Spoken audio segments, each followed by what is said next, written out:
Thank you for that. And let's start with introductions. We'll start online.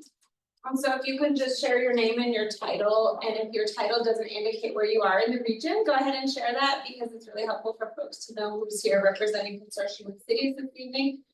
And so we'll start with Trustee Hammerly and then go to Councilmember Delgadillo. And then I can see Sharon, and I apologize, I can't see more than that. And then Mayor Lake. Okay, I'll start out. I'm Sandy Hammerly, trustee in the town of Superior. Hi, everybody. Thanks for joining. Hello, I'm Paloma Delgadillo. I'm Broomfield Ward 2 council member. Thanks for joining. Hey everyone, Sharon Tessier with the City and County of Broomfield. I'm the Housing Policy Manager. Oh, great. Thank you, Sharon, for joining.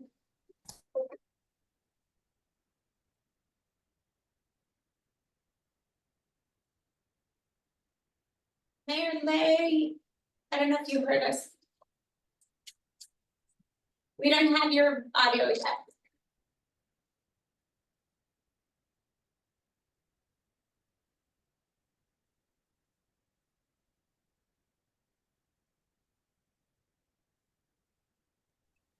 Not quite sure what's going on with the audio there. Can you hear me now? We can hear you now. Just can't see me, which is fine.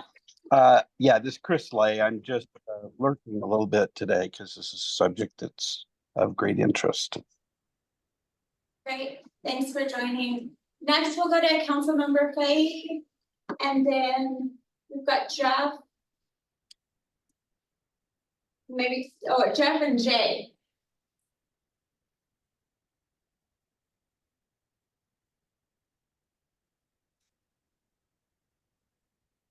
And then Mayor Pro Tem Wong could go after that. Councilmember Fay, I see your hand up and we're ready for your introduction, just so you know. We can't hear you in case you're talking.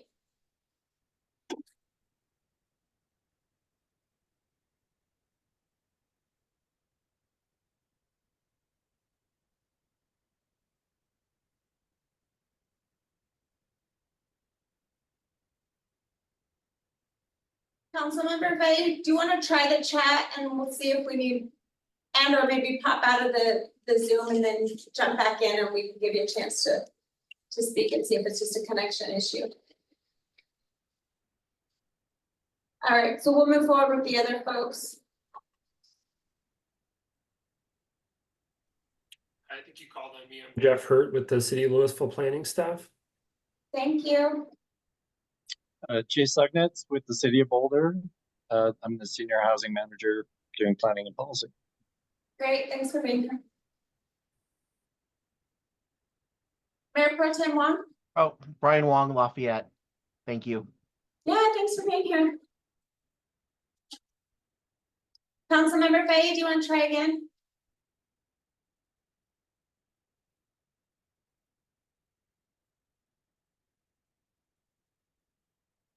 We'll give you an opportunity here later and we'll go, it looks like I got everyone online, so we'll go around the room here. How about our host? Oh, I'm Sean McCoy. I'm a Longmont City Council member, and I just want to welcome all of you. And I want to do a shout out here to Molly O'Donnell, our housing director, and just an absolute guru of all things housing. So thank you for being here. Really appreciate it. Great, thank you. And I'm gonna go to Sama because I missed you. No problem. I apologize. Sama Fox, interim city manager for City of Louisville. Thank you. Thanks for joining. All right, let's go around the room and complete this up. I'm Jonathan Kane. I'm the town administrator in Netherlands. We appreciate you joining us. Excited to be here. Thank you. It's great. Welcome. Natalie Springer, Commissioner's Deputy with Boulder County. And Barb Helpin with the Commissioner's Office. I'm going to introduce myself. Molly O'Donnell, like Councilmember McCoy said, Housing Director for Longmont. Thank you. Megan Vallier, she, her. I'm the Assistant City Council for the City of Boulder. I believe Lauren will be joining, but if she does not come, we will be here in January. Thank you. Appreciate it. Great, okay. It's all your note, Councilmember Faves, thank you, and Councilmember Faves out in Louisville. Just in case anybody hasn't met. So great, we will get going and feel free to use the chat too if there's questions that you want to ask as our presenters come in. Hello, we are just doing introductions, so perfect timing if you'd like to introduce yourself for the Consortium of Cities meeting. Sure, I'm MJ Adams, I'm the Affordable Housing Manager for the town here. Thank you for being here in person. Appreciate it.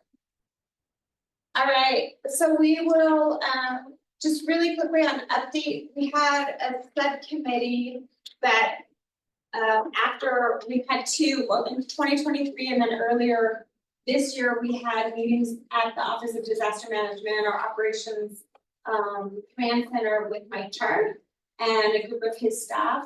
And we've been talking about response, recovery, and preparedness. And really this group has decided to focus in on preparedness. And so we have had a couple of just subcommittee meetings. And so the update on that was the group last week made a commitment. So everybody's involved in this commitment. Made a commitment for our Consortium of Cities members to attend 2 events. Ideally in person was the discussion in the month of September, because September is Emergency Preparedness Month. And I got a note back from Monica Weber, who's over at the Office of Disaster Management, on 3 different suggestions. And she sent a 4th that is another alternative, but so we will make sure that we get those sent out. I'll go ahead and share what those are just so people have some information. And from a background of kind of recap of that meeting, the discussion was, again, how can we elevate Office of Disaster Management as kind of a point person for our residents? How can we elevate the preparedness work and not build anything new, not hire anybody, and not start a new event, but just tap into what staff around the region are already involved in? And so that's what we were really trying to focus in on. So ODM, Office of Disaster Management Preparedness, in-person events, there's a few different areas and options. A suggestion was the Netherland Area Seniors Lunch, which is happening on September 4th at the Netherland Community Center. And it's a disaster preparedness talk. So the electeds in the room in these meetings have just said, how powerful would it be if we had regional electeds just showing up for our residents and inviting all of our constituencies to be part of the conversation? So that one's a lunch from 12 to 1:30. The other one is the Disaster Preparedness Basics course, and that's Tuesday on September 17th. That's at the Boulder Public Library at the main branch, and that's an afternoon option from 4 to 5:30. And then there's 2 virtual opportunities that she thought would be options for folks to attend, again, share out to your networks, put in your newsletters, however you're going to participate, and that's the same Disaster Preparedness Basics course, but those are virtual. And so she sent a link out and some other information that will forward with the minutes. So that's the update from that subcommittee and the commitment that everybody made from cities and towns and myself at the county. Any questions on that subcommittee work?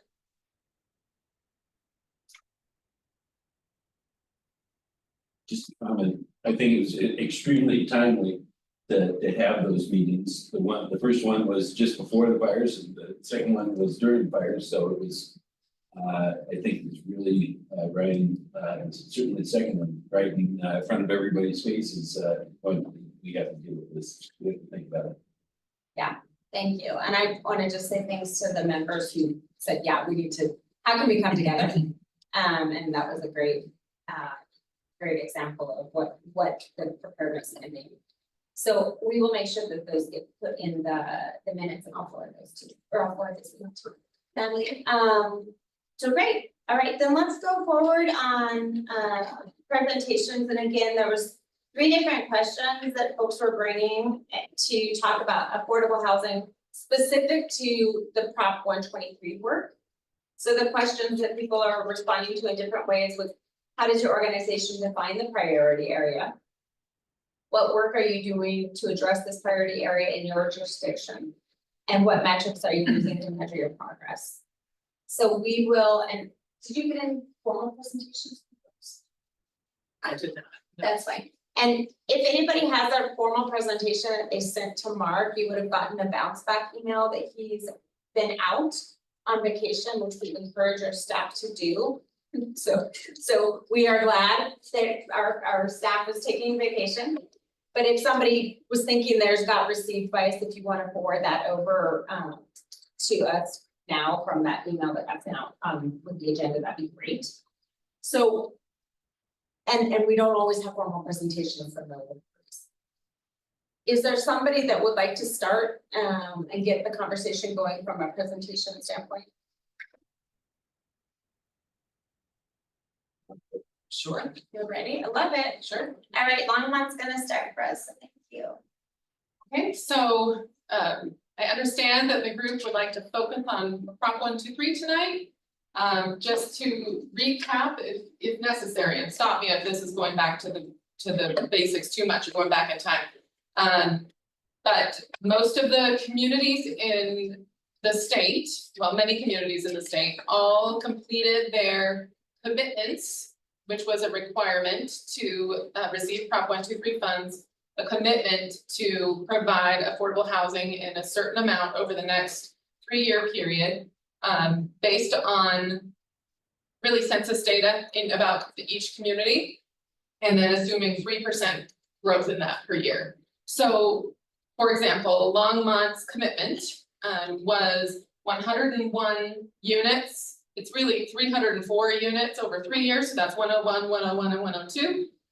Between now and the end of 2026, generating those new units. They must be deed restricted, affordable, below 60% AMI for rentals, or 100% AMI, area median income for sale developments.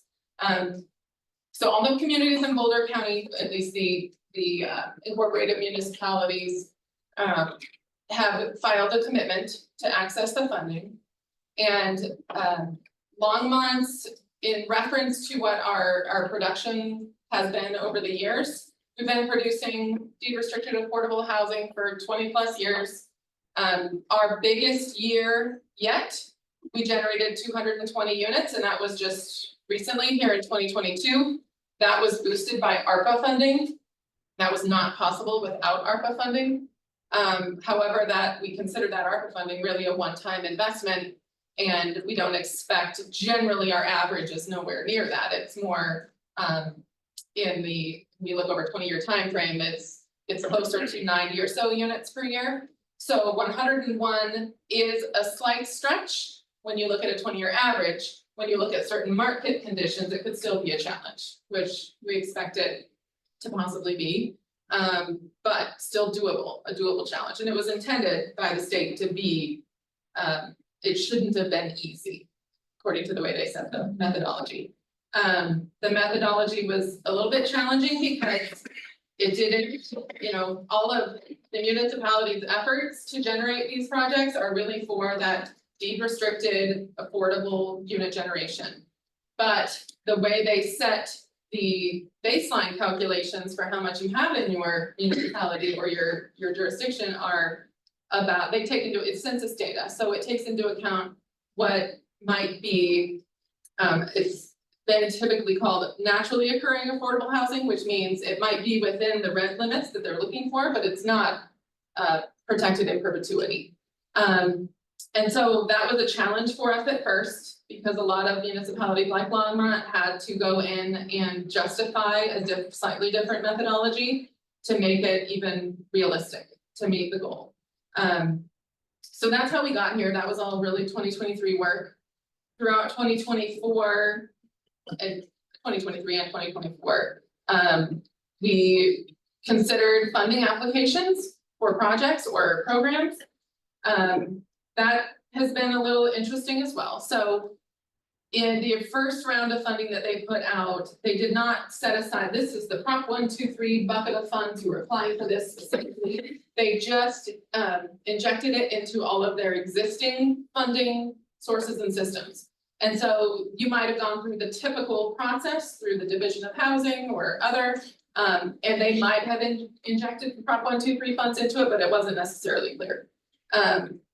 In 2024, they started more specific programs and also some still go through their existing channels. So we had talked about certain applications. Longmont hasn't put in a true Prop 123 application yet.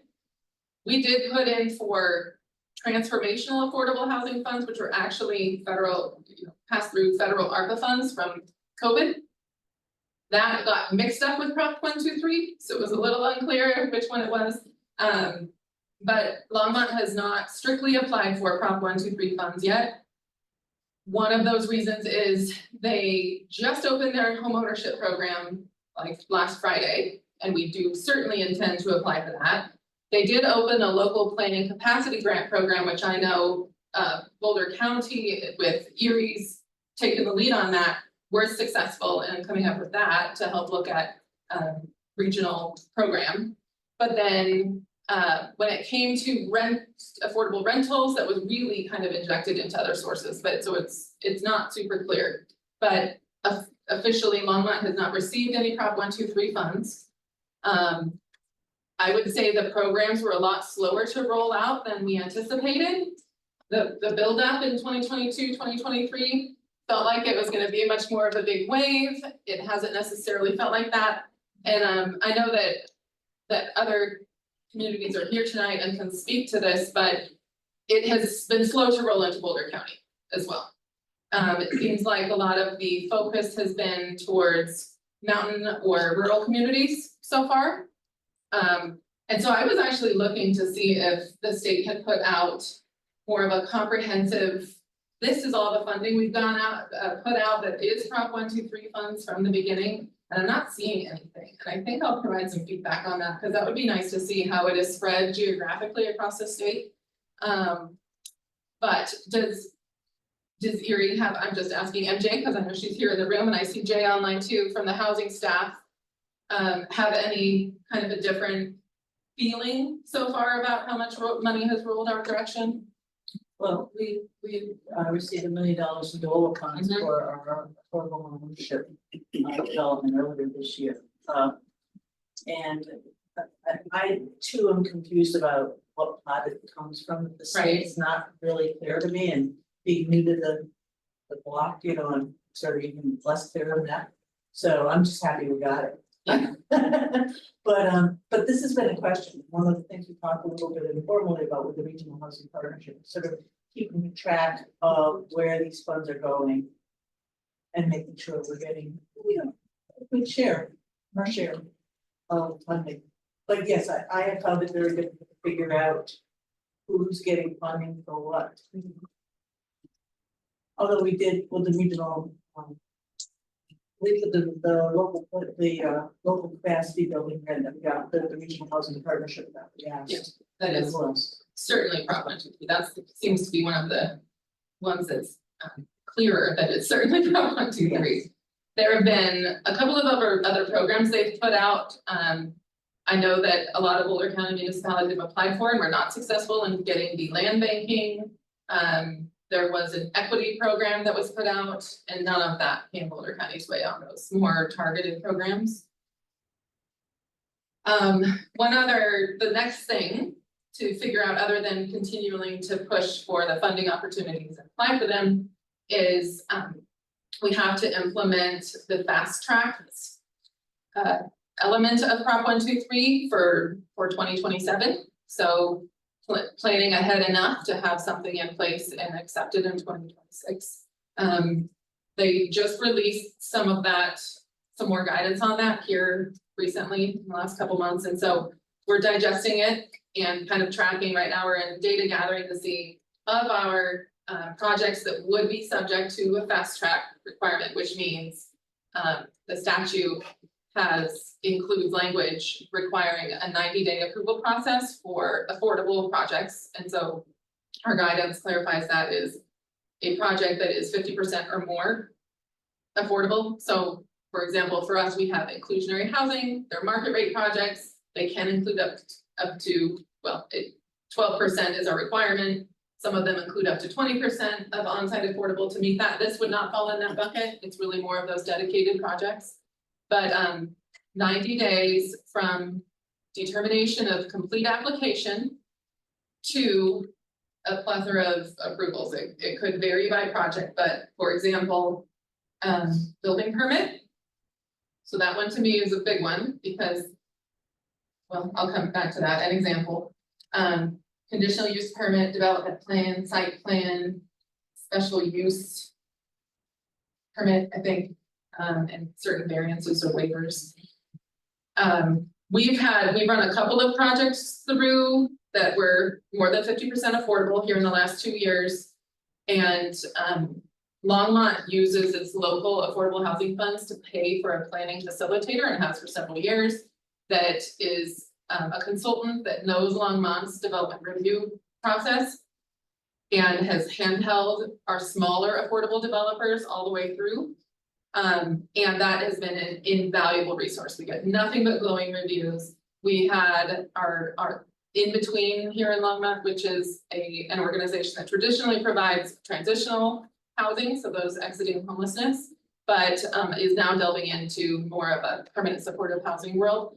They, you know, for a small organization that should not have the capacity to make it through our system, if you thought in any, you know, normal life situation, they just sailed through with flying colors, had complete applications, got approvals very quickly, but it was still nowhere near 90 days.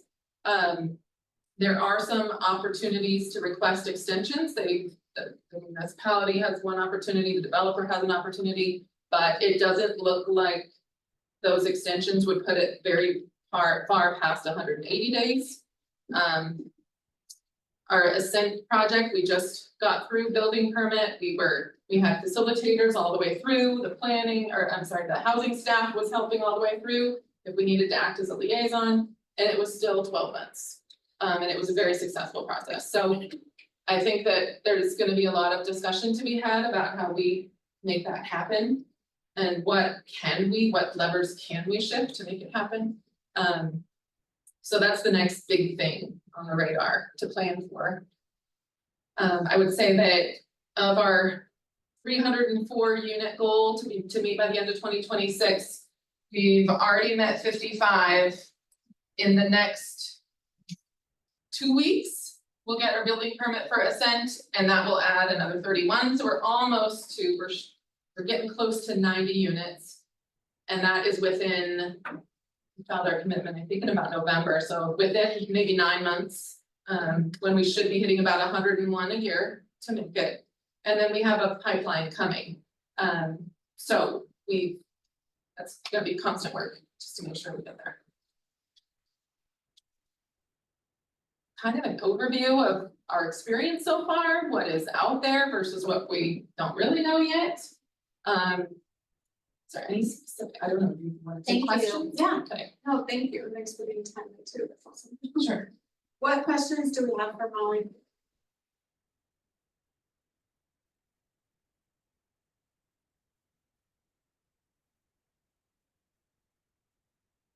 I had a curiosity, which isn't totally 1, 2, 3, but you mentioned it.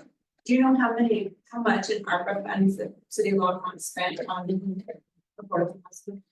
We've dedicated 8.5 million, and in 2 weeks we'll spend the last 600 of that, 600,000 of that. So we'll fully spend 8.5 million here by the end of August.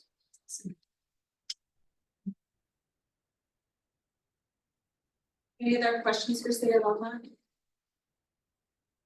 We'll give folks a chance to ask later if something else gets launched by another presentation. So thank you. Thanks for starting us off. All right, who wants to go next in regards to their affordable housing Prop 123? I can go next, Sharon with Broomfield. Can you guys hear me? Yes, thank you. Thanks for being here. Yeah, and Molly, thanks for providing like the long-winded because it's nice to not have to go through all of Because clearly Prop 123 has specific data. We use the baseline data source of the US Census Bureau. We used from 2017 to 2021. These are 5-year estimates. The baseline counties that Broomfield worked within were Adams County, Broomfield County, and Jefferson County. And the baseline household size we landed on was 3 per household. And so with all the calculations that we worked with, and we worked with the Gary community attorneys to help us determine what our baselines would be and what our numbers would be. And our baseline is 160, no, sorry, our baseline was 18, I think we have about 1,800 units, and we are expected over the next 3 years to produce 166 more. And one thing that I think is super important for us, and part of that reality is if the developers who want to build in Broomfield don't get that LIHTC funding, we're just not going to hit the mark. So I think that Division of Housing is totally aware of that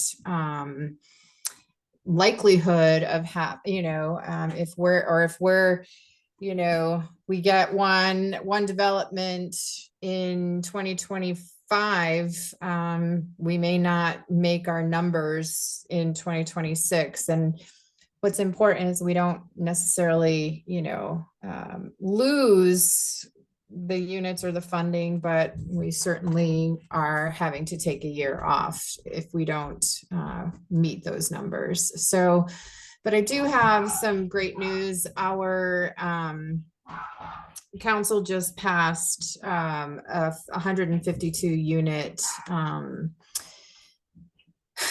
affordable housing, and with that and the Cottonwood, the Grove at the Cottonwood that is also using the ARPA funds, looks like we will make our numbers.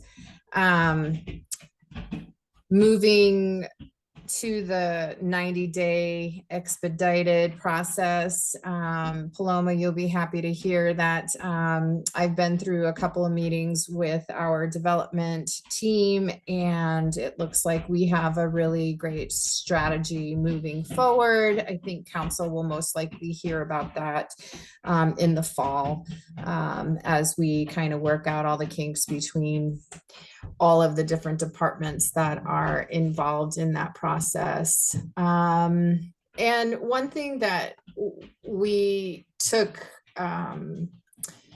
as, that's if the developer can meet that requirement themselves. And if they can't meet that 90-day requirement, we can kind of move along like we've always moved along. And it looks like that the developer can ask for one extension for 30 days, and the city could also ask for a couple of different extensions due to substantial reasons, not just, it has to be substantial reasons to get the 30-day extensions. I'm trying to think, did I miss anything? I thought you did a really good job. There's one more thing. We actually did receive, I applied for Prop 123 funds for the down payment assistance program, and we received $1.5 million to utilize this year and next year. And we plan on, hopefully serving, we're trying not to really pinpoint a number, but, look at anywhere between 12 and 20 individuals that would be able to apply for and receive this type of funding. So we're using $750,000 this year and another $750,000 next year. And what we decided to do was leverage the funding where Broomfield has a housing development fund, and we're going to pay CHAC to administer the program and just pay the admin portion, so we don't have to use state funding and jump through a lot of hoops in order to do the admin stuff. So, and the Prop 123 fund is going directly to the down payment, and it's on a reimbursement. So we pay for the city and county will pay for the down payment, and then we'll be reimbursed by Division of Housing and the Prop 123 funds. So yeah, I think that's all the Prop 123 stuff that we're working on. However, at the city council meeting, it happened late in the presentation when our Harvest Hill development went forward. It looks like the city and county did apply to help Ulysses, the developer, receive $4 million in Prop 123 funds. I was out on a family emergency, so I'm getting caught up with all of that. So I know that we have, and the city, that the funds will pass through the city and county of Broomfield in order to assist the developer with those funds. So more to come on that. I'm happy to share that information with this group when I get it. Thank you so much. Thank you. Appreciate that. Who has questions for Broomfield?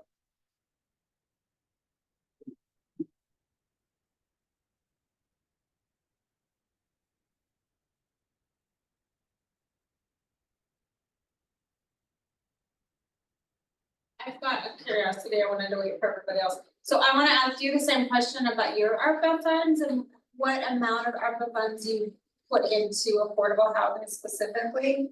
And then I was also curious on the on the 123 funding segment that you talked about that was DPA.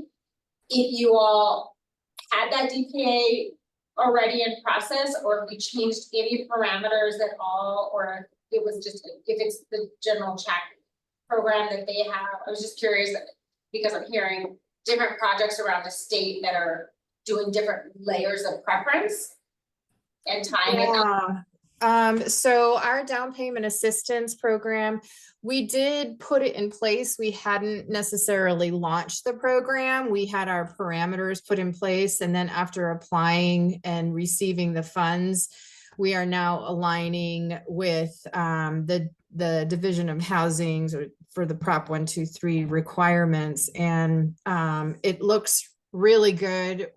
Division of Housing has been so great to work with, very responsive.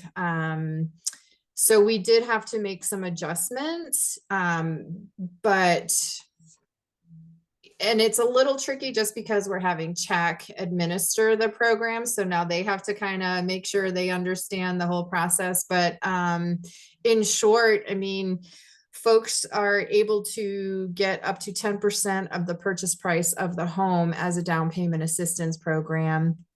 There is no penalty, or you can actually use the program with, so one of our developers lenders wants to help buy down some points, and so you can use it in conjunction with other programs as long as it's not a state funded program, which I really like. So yeah, we were going to put 2 million of our own dollars into the down payment assistance program, but when we were awarded that, we quickly shifted gears, and some of the requirements from Division of Housing came about through discussions with Broomfield in order to, you know, like just match the intention of the program. And I think because it's such a new program from Prop 123, Division of Housing is, we're hoping that we can, continue to build the runway as we're flying this plane of down payment assistance. So I think it'll be a little tricky, but I think the doors and lines of communication will be open. So we're excited to kind of work through, kind of like with ERAP funds when we were going through that was, we were learning as we went, and if any issues came up, we could reach out to Division of Housing and work on those. With regard to the ARPA funds, sorry, I misspoke.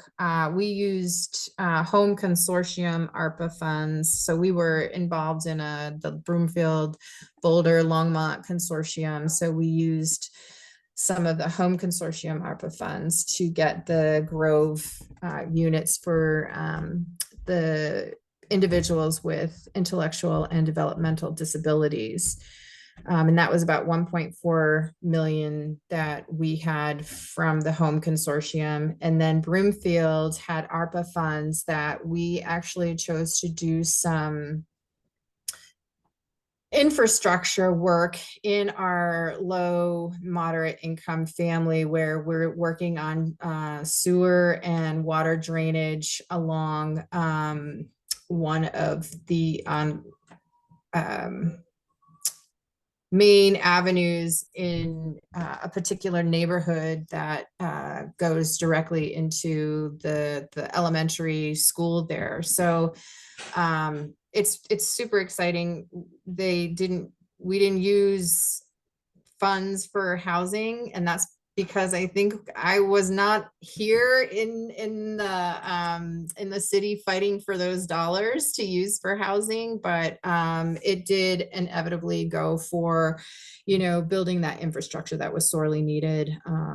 So we used that one-time fund to not make the mistake of needing more funds to continue any sort of programming.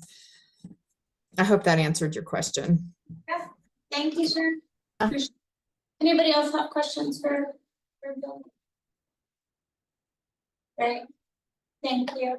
And I wanted to give Councilmember Holker an opportunity to introduce yourself. I'm Lauren Polkert. I'm a council member for the city of Boulder. Thank you. Who wants to go next? Hi, City of Louisville would be happy to go next. So we have our planning manager, Jeff Hurt, here, who can provide an update for us. Excellent. Thank you all for being here. Yeah, thanks. So our update, I guess on the housing front generally, is that we adopted our first housing plan in May, which is, our sort of overall strategy and goals. And that's really the, essential sort of foundational work as it relates to Prop 123 and positioning ourselves for those opportunities. So that was a big lift for us. And we're currently updating our comprehensive plan, which will look at future land uses in specific areas of town. A lot of people don't know our population is actually sort of stagnated and actually declined recently. Our school enrollment's going down a bit. So we're looking to the comprehensive plan to address some of that, and that of course ties to Prop 123. So, and regarding Prop 123 specifically, we certainly filed our commitment last year. We have not had any allocation to us directly. We've had a few people that have been interested, and we've expressed willingness for letters of support and partners, but nothing has come our way yet on that front. We are certainly part of the group led by the county that's looking at our development review processes to comply with Prop 123. The other sort of, important tangent of all this is House Bill 1313, which many of you are aware of, that will mandate residential densities per zoning capacity. And so that's another element to all this that I think all ties to Prop 123. But yeah, we're on the lookout for opportunities, but we're doing a lot of foundational work around that front. And definitely if others from Louisville want to chime in, feel free. Thank you. Other folks from Louisville that want to add any items to the presentation? Apologies, I'm recovering from COVID here. I know that our Councilmember Fahey, who's our typical liaison, unfortunately, her audio and video is not working. Certainly, housing is something we're working on closely. It's shaping up to potentially be one of council's priorities for 2025. They're still working on those, so it's a topic near and dear to us, and appreciate the conversation tonight. Thank you. Thanks everyone for being here from Louisville. It's a great turnout. And Councilmember Fahey, if there's something that you want to add in the chat, feel free to do that. And does anyone have any questions based on what was shared? I have a question. How did they get to this 90-day time frame? Because if nobody can make it, what community is making it? Is there some community in Denver or somewhere like that that we're unaware of that is actually getting this? I mean, the closest thing I can see is that we're getting to maybe we have maybe a little bit of leeway for 6 months, but the fastest one that we're talking about is 9 months. I think we're getting 9 days. It was written into the statute language, and so we tried to have discussions with the state about the baseline language, which was also written into statute, and the answer was it's in statute.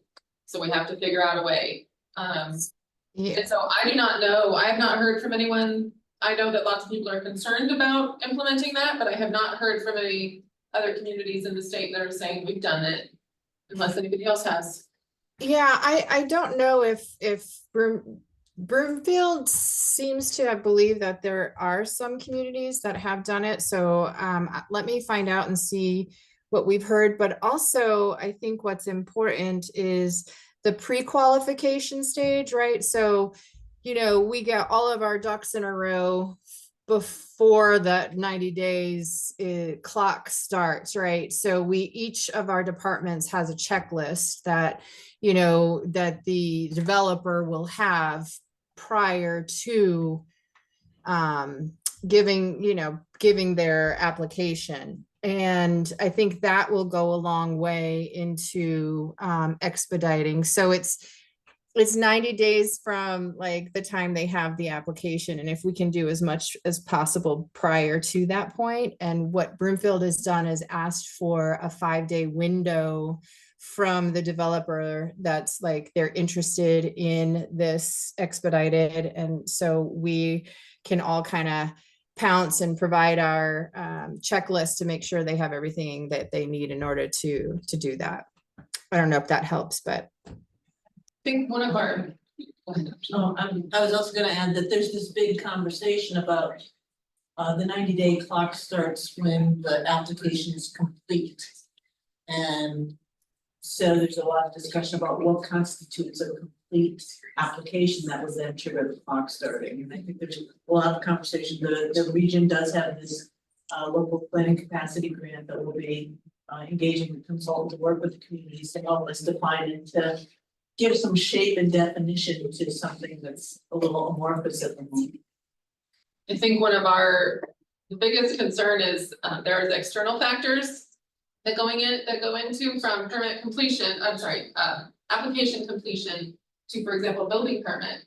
If you can't get Excel to move their lines, I mean, that's something that we would go to the state and say, we're waiting for Excel to move a line before we can issue a building permit. But there's just more than, that's a simple example, but there are some external factors that play in as well that we're gonna have to grapple with. And it's not just one application that you start and it's 90 days from that. There are different applications that trigger the 90-day clock. So it's not, you know, from your first submittal to the issuance of the building permit. There's separate applications, which is clarity that we're trying to get. And this is the Prop 123 experts. This is when y'all are needed in the room. The way I was reading and listening is that 90-day is for one of the application processes that's an expedited review. So my assumption is that there's other processes. It's not everything that goes through Prop 123 has the same timeline. Is that true? Or is that just the way I'm reading? No, it's like you go and you do your site plan application, and that's 90 days there. You don't get your building, you don't apply for your building permit when your site plan's approved, and that'd be another 90-day period. Yeah, So just to clarify, I think it's not like the whole process has that same time. And there's a bunch of different. Just it's a little confusing because it seems like there's a lot of moving parts to it. Applications. But that's what we're trying to do in the regional group that we have, is really map out what is like in each community right now. Where does it, where are the rate limiting points, where's the pinch points, and how to understand and streamline a process that can be, I mean, we're struggling to understand it, and we work for the government, you know, the development community is also, I'm sure, struggling to understand. How can we come to some common understanding and map it out so we understand what we're doing? It's great. One, I think one of the initial questions someone asked that was about the who has the comprehensive understanding of funding of Prop 123 by area. You see what they're just. Really did run that together. Any other questions for Lisa?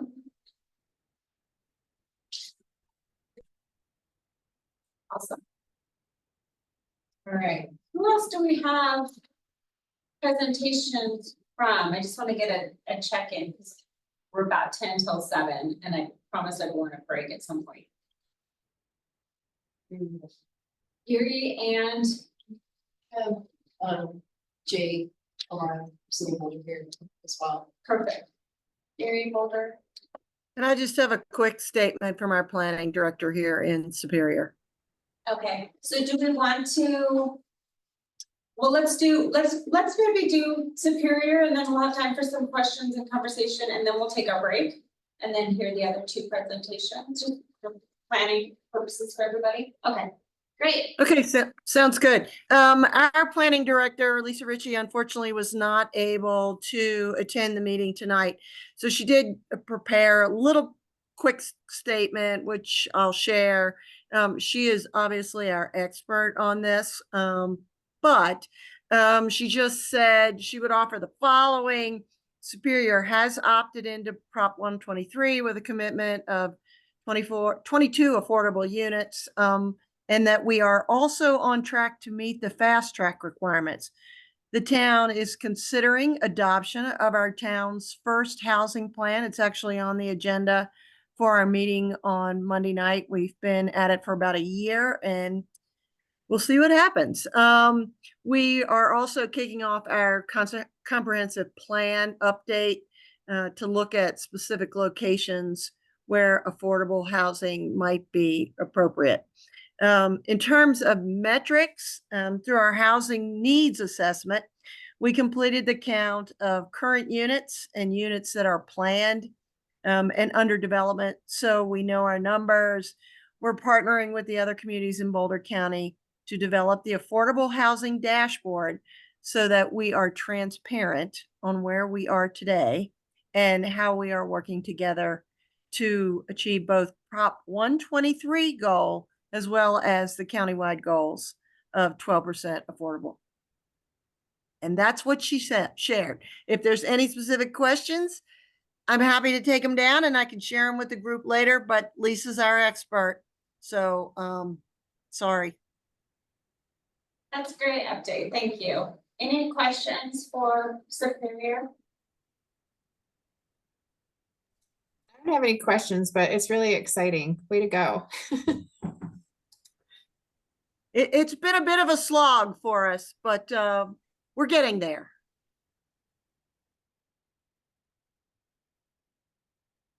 Thank you, trustee, for being here to present information. To me, my reflection is just that it's really helpful to understand where people are with these different, the housing assessments, different housing plans and comp plans. And I think it helps all of us as electeds know what's happening specific for the neighbors, because people ask. Our residents are asking, what are we all doing? So that's great, thank you. So let's do this, it's 6:53 right now. So let's take a 10-minute break. We'll come back right at 7:03. For folks online, we'll try and make sure we don't leave you out permanently again. And you'll hear my voice at like 1 till. And so take a break, grab what you need, and then we'll be back at 7:03. Thank you. Our housing. But There's a lot of working pieces to it. All right, everybody, we're being timely. Thank you. Thanks for taking a break. So we've got at least 2 more presentations in regards to our affordable housing specific to Prop 123. So it looks like Boulder maybe. I saw some folks coming on the screen. I can go, sure. Oh, Jay. Hey, everybody. So I actually did the homework assignment, Thank you. answered the questions. But and specific to Prop 123, sort of, I won't repeat what others have said, but we're in a similar boat. We have not received any sort of funding from Prop 123. Several applications, both from the city and also our housing authority, have been rejected. So we've been very disappointed, but are now very encouraged to see that other jurisdictions in Boulder County are getting some funding. So that's positive. In terms of the expedited review, we have an internal working group that just met for the first time last week, or this week actually, to sort of figure out what our approach is going to be. And of course, we look forward to hearing what the county has in terms of their process for expedited review and what we can learn from that as well. So back to my homework assignment. Let me see. So it says, so what do we define as the priority area? And what are we doing to address? So although Boulder, really, we're very opportunistic, so we to pursue all opportunities, right, all across the housing spectrum. There are 3 areas I'd say of recent focus: older adults, permanent supportive housing, and homeownership opportunities. So older adults, BHP has several projects in different stages of development. Hilltop in South Boulder has about 60 units, will open this fall.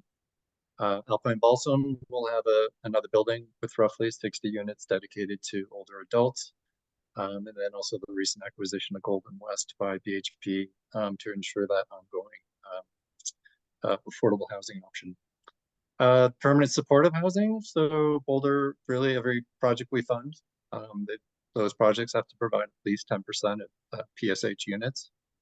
And then where I think we're very proud, the city helped a local developer build Bluebird, 40 units. That was Element. And then homeownership. I think most activity has been around homeownership. So we've been actively purchasing market rate homes and then selling them at a discount to eligible buyers at or below 100% AMI. And a part of that is we deed restrict them so they are affordable in perpetuity. We're also very excited. The modular factory will start producing the very first homeownership unit in September. So just about 6 weeks away for the first Ponderosa residents. And we expect to ramp up production throughout 2025. And then just in terms of measuring our progress, if you haven't seen our dashboard, I would highly recommend it. We do track not just the number of units towards achieving our 15% goal, but who we're serving, AMI levels, and other demographic information. So if you'd like that, I can send you a link. And all of that, of course, helps us achieve our regional goal of 12%. And then the only other thing I wanted to mention is that one idea that we would like to pursue in a regional basis for Prop 123 funding is to do this regional scatter site acquisition program countywide, and have our regional compliance program basically administer those units. So that's something that we've been keeping our eye out for applying, and unfortunately the current criteria for funding really doesn't encourage that type of program, but we're hopeful that they're write some new rules for us, and we'll be able to pursue that shortly. That's it. Great, thank you. Anybody else from Boulder want to add in? Well, because we haven't, I think, talked about it in this venue very much before, but Jane, could you maybe share a little bit more detail about why we're so excited about the 40 units at Bluebird, and just a little bit more detail about that project? You may have more details than I do, but basically it's permanent supportive housing. It's a project by Element. They have 40 beds, right? What else? What else you got? Well, no, I mean, just that it is. Especially as our affordable housing program expands, we've had some issues with people who struggle to maintain housing in some of our properties, and so this property in particular provides like on-site around the clock support and to help with some of our residents that have been more challenging to keep stably housed. Yep, that's a key part. The wraparound services provided by Boulder Shelter for the Homeless, which is renamed and rebranded, and I've already forgotten the name. All roads. Yeah, all roads. Thank you. Great, thank you. What questions or reflections do folks have for Boulder?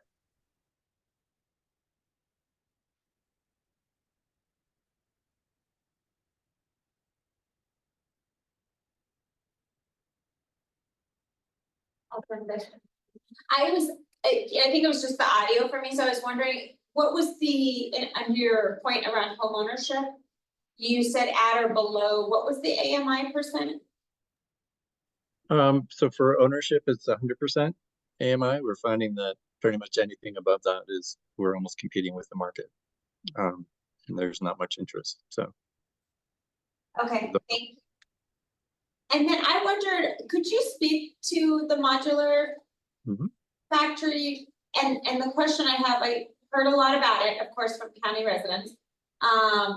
So that's not the question, but my understanding was that it was limited to a certain building for a certain area or a certain project. And so just a curiosity of what that may be, or maybe it didn't actually end up that way. Are there any restrictions on what those units can be used for? that one I can talk all day about because that's my project. But so the modular factory, although the city of Boulder is paying to construct the factory, it's going to be operated by Humanity. So it's basically taking the habitat model and their stick-built approach and moving it indoors into a climate-controlled, safer environment where they'll be able to increase their capacity significantly. So the arrangement that the city has with Habitat is that the first homes that come out of the factory are dedicated to Ponderosa. So Ponderosa is a mobile home park that the city purchased back in 2015. And the idea is that for all the residents who wish to move from their mobile home into a modular home, fixed foundation, they will have that opportunity. So there are approximately, the total unit count is 72, and there are 10 that are being stick built, so that the balance will be dedicated.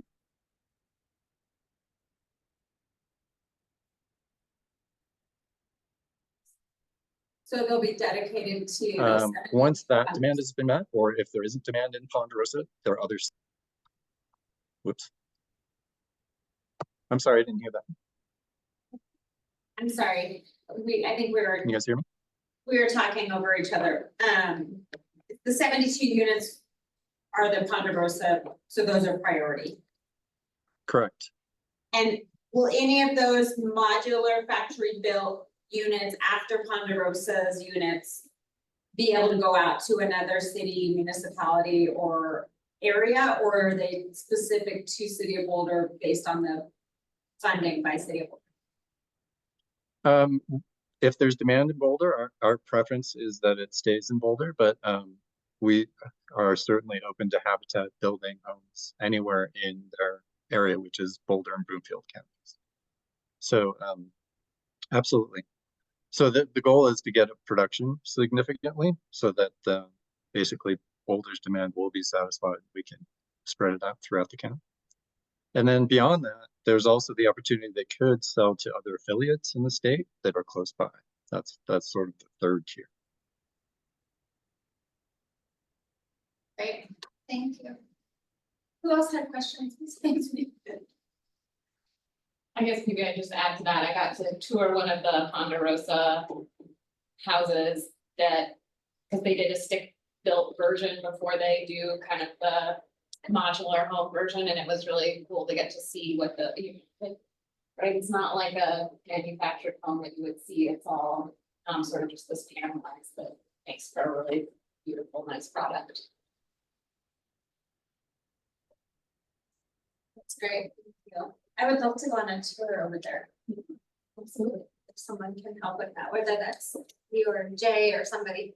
Strictly to replace.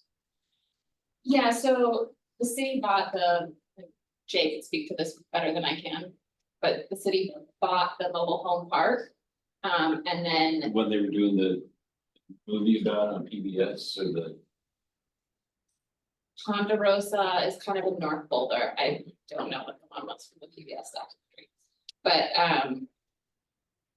so basically the city is offering for anyone who currently lives in that community, we're building 72 new units, and they can choose if they want to move into one of these fixed foundation modular homes instead of. So, just as part of, we've been working to try and upgrade utilities and make sort of the security of our mobile home park, so our residents a lot better.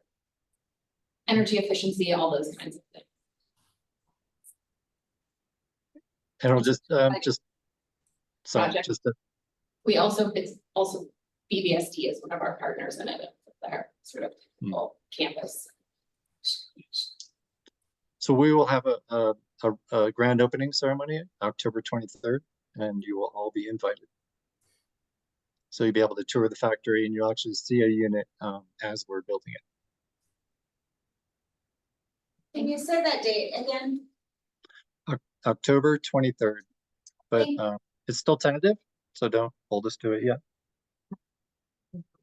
We just published that, thank you. I published tentative in the note next to it. Thanks, Jay. Any other questions for Boulder?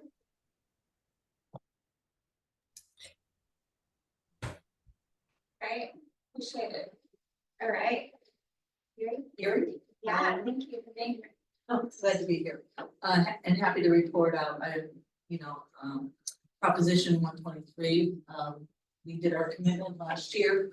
I joked that, the good news is we've met our 3-year commitment already. We actually did a 35 unit home ownership development that we bought the land with ARPA funds, selected a contractor, and they pulled 35 building permits at the end of June.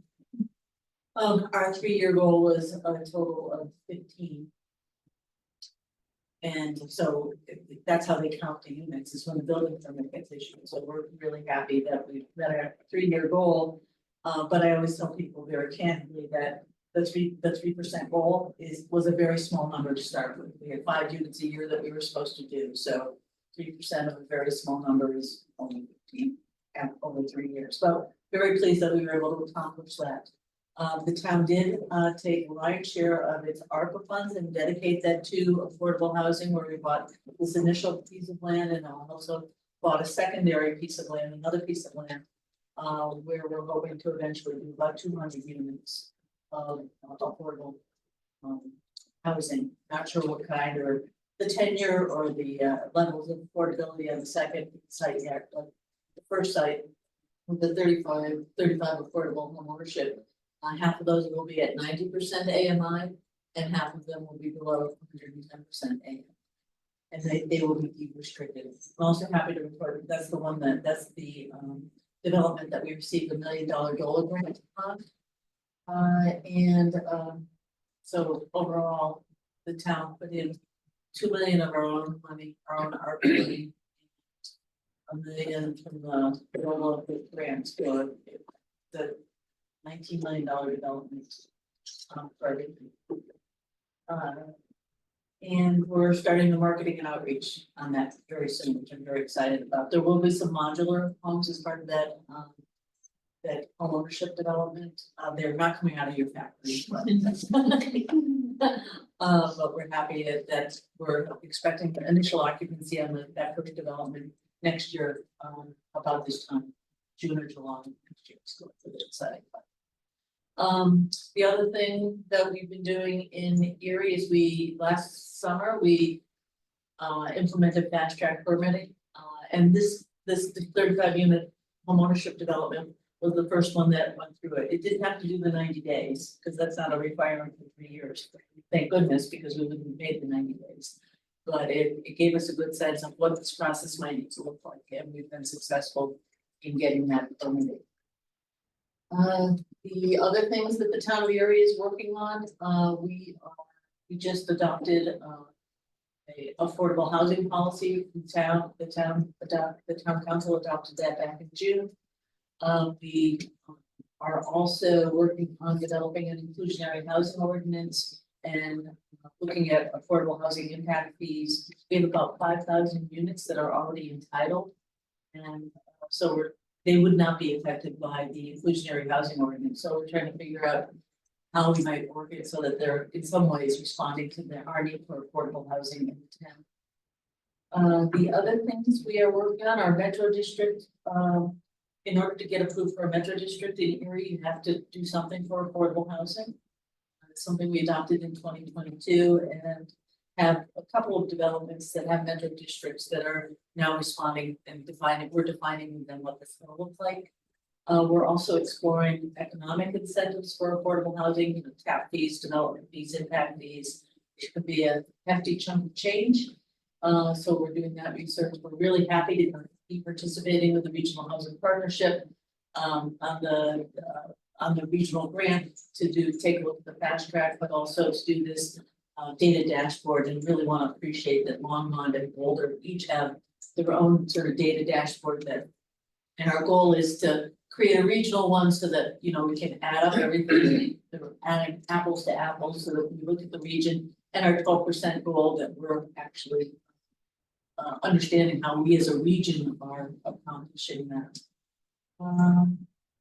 So I think that's about it.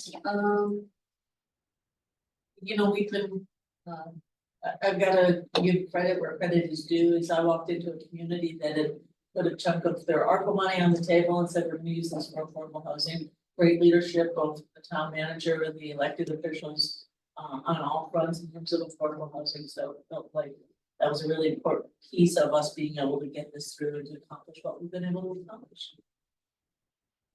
That's great. Thank you. Any questions or thoughts for Erie?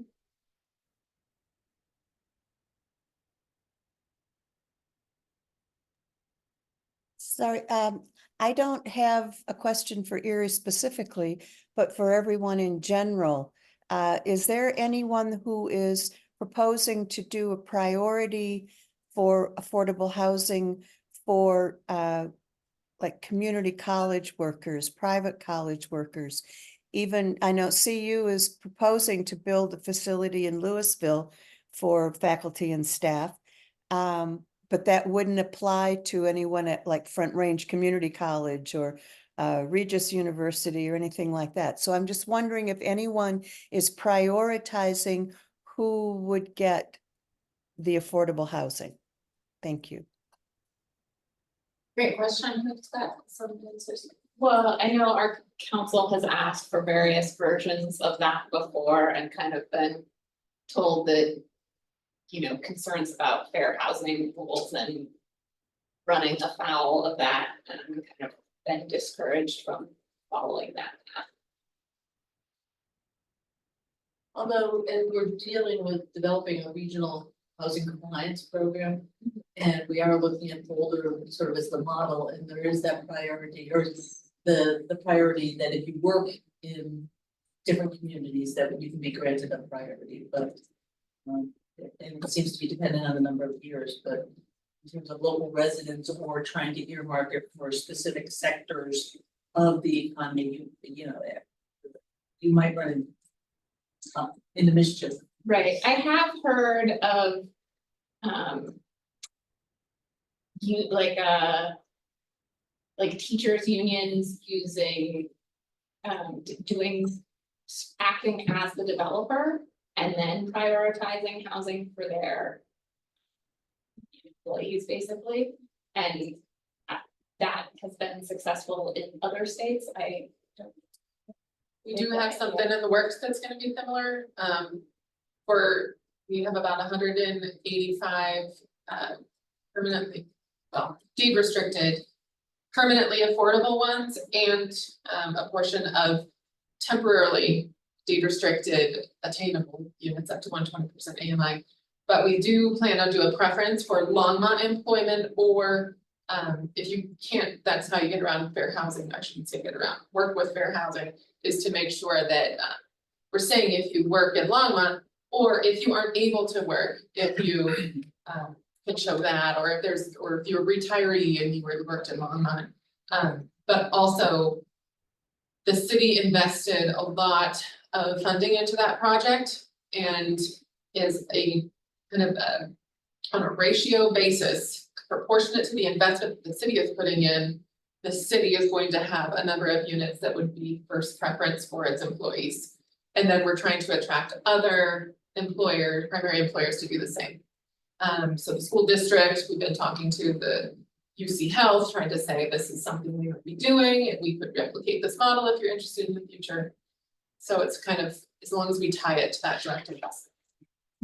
And I believe the Aspen School District actually bought a property and has a property that's for their teaching staff. Clearwater County is too, and so is Sutton County.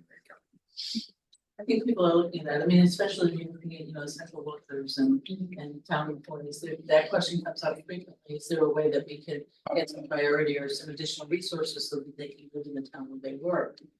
And I think there's a little, I think that requires a thoughtful approach if you're gonna do it, because I think tying people's housing situation to their employment situation can be a little tenuous. If someone doesn't work with that employer anymore, what's their eligibility, their continued eligibility to have that housing? And, you don't want somebody to become employment unstable and housing unstable simultaneously. But especially for organizations that are having to invest retirement funds anyway, to create pension funds, it can be like a really good. It gives them a place to invest that probably has relatively good returns and brings about that investment into the community. That's why I think the unions seem like a perfect vehicle to do.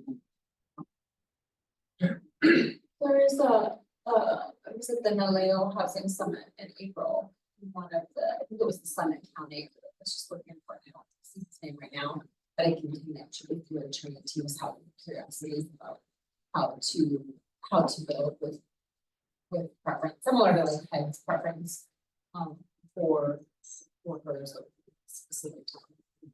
I mean, we're talking about that county, like how might we create housing for? And did it go beyond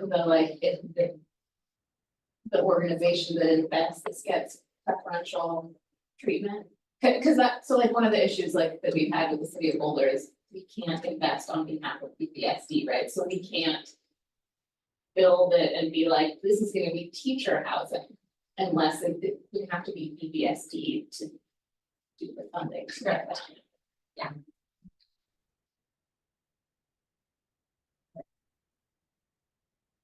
Other questions for the good of the group around Prop 123? Any thoughts? This is just moving into discussion about what we've heard tonight. I think that for the next steps, I think we're all moving in the right direction, trying to do something, and it seems to be better than nothing. And as long as we can try to meet the needs of our communities, then we're probably doing a pretty good job of doing that. we know what our limitations are. You can't force people, you know, to start some of these affordable housing projects. You kind of got to get working partners, and that's one thing that I think Longmont has tried to do. And with the leadership of Molly and Harold, you know, we really turned things around for Longmont. And I think it's a model for a lot of communities. I know that the governor would say so. He mentioned this quite a bit when looking at this as an example of communities. One thing I'd love to see is that if we're such a great example, I'd like to see that more fast track money came directly to us first, so that we can get that to our community, because that should be the reward for doing the right thing.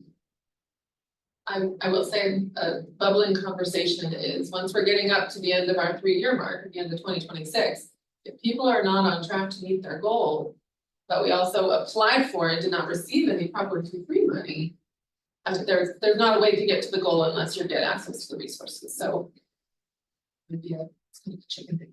Yeah, isn't it? And that's the kind of question that elected officials, what do we do with that? As we don't make it, so. And have the year of the transit rates.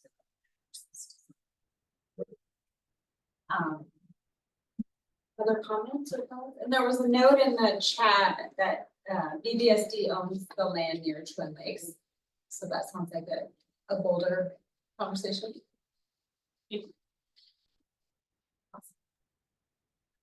Great. Any updates, community events, folks in the chat, if you want to put any links in there, you're welcome to do that. We could quick go around. If you don't have anything on your mind, don't do any research, but if there's something coming up for you, I don't know, like the Boulder County Fair, the rodeo that's happening tonight that a bunch of people are at, from ag directors and people from all around the state are here tonight. And more activities happening this week. Anybody want to share outside of emergency preparedness activities that we talked about? Well, one of the things we have end of next month, Saturday, September 28th, is the Boulder Bee Festival. Celebrating our pollinator appreciation month, which is really cute. Where's that and what time? It is at the Boulder Parks and Rec 1236 Canyon. And that is from 10 a.m. to 2 p.m. There's also the farmers market happening next door. There's often like lots of kids with like pipe cleaner and various other indoor things. That's fun. Well, Longmont has two things around the same time. September 14th, we have an air show. And we also have Longmont Art Week.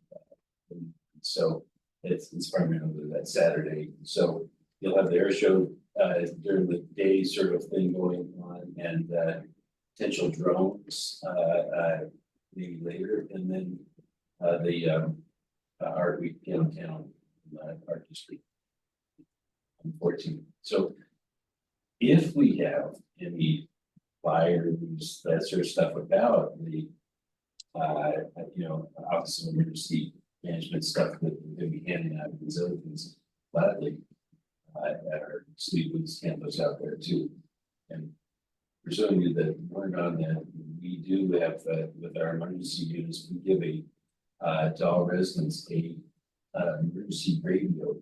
Some of your senior residents, you get with our, if you email me, you can send this out to you to find out how to get these radios for some of your less technologically advanced members of the community that might have kind of older phones or that sort of thing, or not be into that technology. And so they can set it on their homes and wait for the emergency announcement if something's going on. So it's we've kind of done that instead of having the sirens outside. This week, there were a lot of people just not doing anything when they did go off, they thought it was something else. It's great. I'll connect you with I- Mike or ask for some materials if you want to have them at your booth. Sure. Yeah, I'd love to. I think that would be good. That's great. Thank you. Or any other needs. Go ahead, Councilmember Fahey. Yes, thank you very much. I want to say first that in honor of being a first B city in the state, we are having a big mural painted in the intersection in front of City Hall. Should be done in another day or two. Second, we have every Friday night, we have our street fair, so there's live music and lots of food and entertainment. And this coming weekend, I guess not this coming, but on Monday, September 2nd, we'll be having our pet parade at 9 o'clock and our Labor Day parade at 10 o'clock. So it should be a fun weekend. Great, thank you.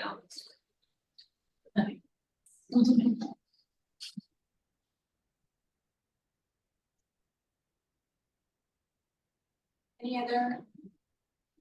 Sure. You've been going on in Netherlands, we need to have.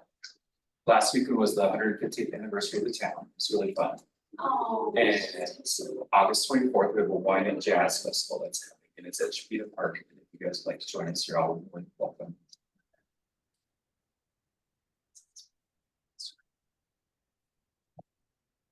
Great.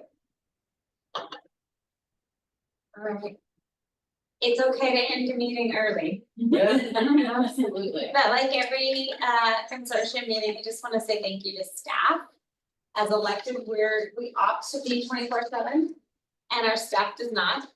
And yet we have staff here that is supporting us and helping us, and we appreciate each one of you. And I want to thank Natalie for jumping in with Barb to be here and the support, because as I said, our policy team members, we have a couple people on vacation and we try and encourage that. And we also try and step in and help each other so that we can all take care of ourselves. And I'd encourage everybody to do a little bit of that too before the summer is over. So thank you so much for your support of Consortium. We'll follow up with a link to the recording, the list of those events with Office of Disaster Management, and the meeting, the next meeting that we have is October 2nd. And that's around the topic of homelessness in Boulder County. That will be hosted by Alliance. So we'll be at the Alliance for folks who want to join us in person. And then the last meeting for Consortium this year is December 4th, and that one will be a virtual only because we don't know what weather. Funding for early childhood services will be the topic on that. So thank you so much. Everybody have a great evening and be safe. So you know how to turn this on. I do. Okay, good.